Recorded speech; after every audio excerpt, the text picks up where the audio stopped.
오늘 아침 하나님께서 우리에게 주시는 말씀은 출애굽기 24장 12절로 18절까지의 말씀입니다.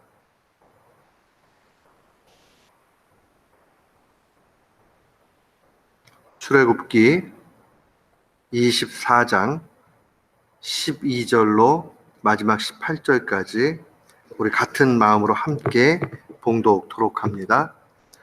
여호와께서 모세에게 이르시되 너는 산에 올라 내게로 나와서 거기 있으라. 네가 그들을 가르치도록 내가 율법과 계명을 친히 기록한 돌판을 네게 주리라. 모세가 그의 부하 여호수아와 함께 일어나 모세가 하나님의 산으로 올라가며 장로들에게 이르되 너희는 여기서 우리가 너희에게로 돌아오기까지 기다리라. 아론과 훌이 너희와 함께 하리니 무릇 일이 있는 자는 그들에게로 나아갈지니라 하고, 모세가 산에 오르매 구름이 산을 가리며 여호와의 영광이 시내산 위에 머무르고 구름이 엿새 동안 산을 가리더니 일곱째 날에 여호와께서 구름 가운데서 모세를 부르시니라. 산 위에 여호와의 영광이 이스라엘 자손의 눈에 맹렬한 불같이 보였고 모세는 구름 속으로 들어가서 산 위에 올랐으며 모세가 40일 40야를 산에 있으니라. 아멘. 오늘 날마다 성경 출애굽기 24장입니다. 출애굽기 24장에 오면 아주 영광스러운 장면이 기록되어져 있습니다. 드디어 이제 시내산에서 언약을 체결하고 또 시내산에 올라가서 돌판을 받기 위해서, 계명의 돌판을 받기 위해서 모세가 올라가는 광경이 기록되어져 있습니다. 이 출애굽기 24장을 우리가 묵상해 보면 하나님을 가까이 하는데 뭔가 다르다는 것을 하나 발견을 합니다.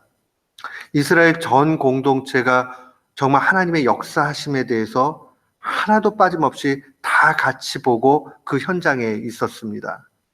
출애굽의 역사 가운데 가장 큰 역사는 역시 홍해가 갈리는 역사죠. 그 홍해가 갈리는 그 현장 속에 그들이 모두 있었습니다. 그들이 이 홍해 바다를 마른 땅과 같이 그렇게 밟으면서 건너온 것은 공동체적으로 그들이 모두 경험한 일입니다. 그런데 24장에 와서 보면 이 하나님께서 개별적으로 이스라엘 공동체 한 사람 한 사람이 하나님을 경험하고 만나는 것은 뭔가 차이가 있다는 것을 분명히 봅니다. 오늘 1절의 시작도 이렇게 돼 있어요.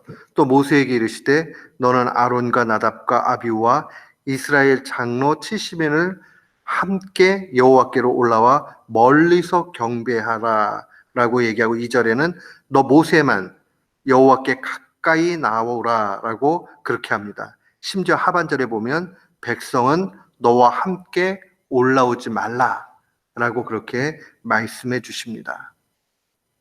분명히 이 광경을 보면 여호와 하나님의 그 영광의 광채가 너무 강렬하기 때문에 일반적인 사람들은 그 영광을 감당하지 못하고 죽을 수밖에 없어요. 그런데 하나님께서 특별히 모세를 향해서 하나님 앞으로 가까이 나오도록 하셨고, 그보다는 가까이는 아니지만 아론과 나답과 아비후 제사장들이죠. 그 다음에 이스라엘 장로 70명, 이들은 좀 더 가까이 백성들과는 구분되게 나와오는 것을 보게 됩니다. 그리고 그들이 언약을 체결하는 것을 보게 됩니다. 9절 말씀에 보면 모세와 아론과 나답과 아비후와 이스라엘 장로 70인이 올라가서 이스라엘의 하나님을 보니 그 발 아래는 청옥을 편듯하고 하늘같이 청명했다라고 그렇게 증거를 합니다.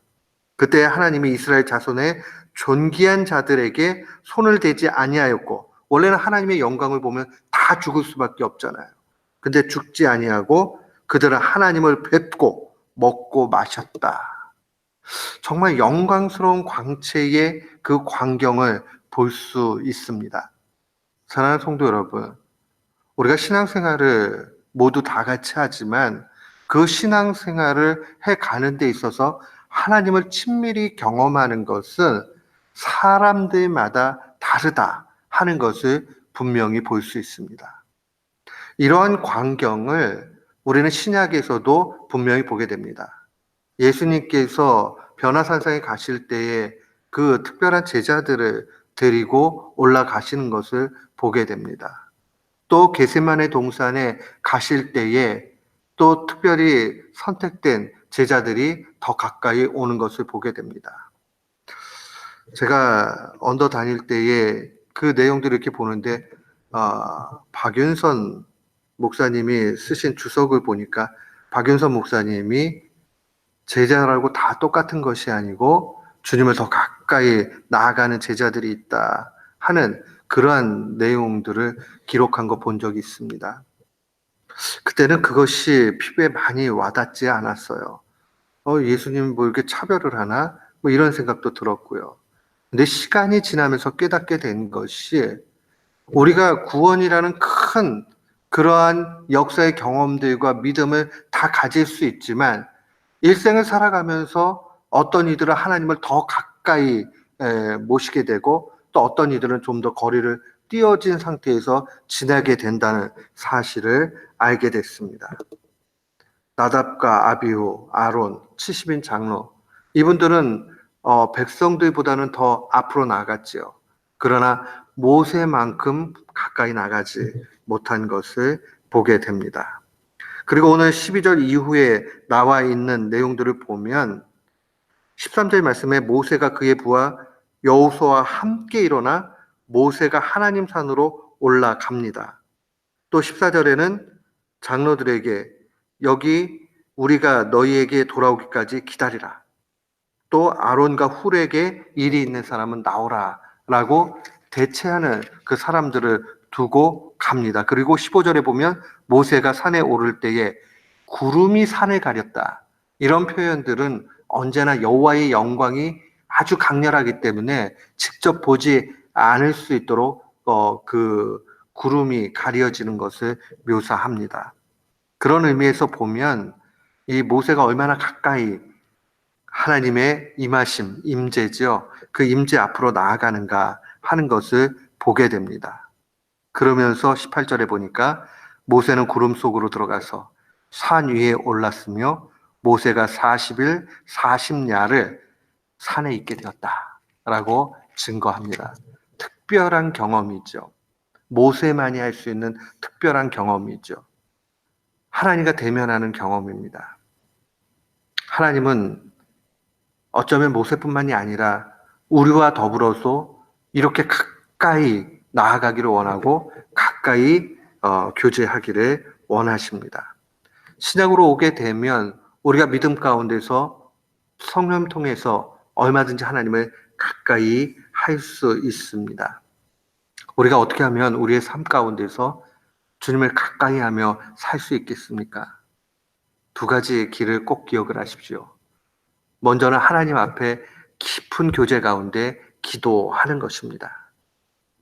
나의 바람을 알리는 것도 중요하지만 기도한 후에 하나님께서 말씀하시는 것을 듣기 위해서 잠잠히 또 때로는 소리를 내서 기도하면서 하나님의 뜻을 분별해 나아갈 때에 그 깊은 교제의 기쁨 참 이루 말할 수가 없습니다.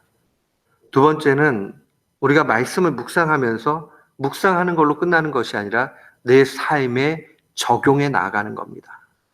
주신 말씀을 예사로 여기지 않고 내 삶에 구체적으로 연결하면서 그렇게 나아가게 될 때에 우리는 좀 더 하나님의 그 인도하심을 가까이 보게 되는 것을 볼 수 있습니다.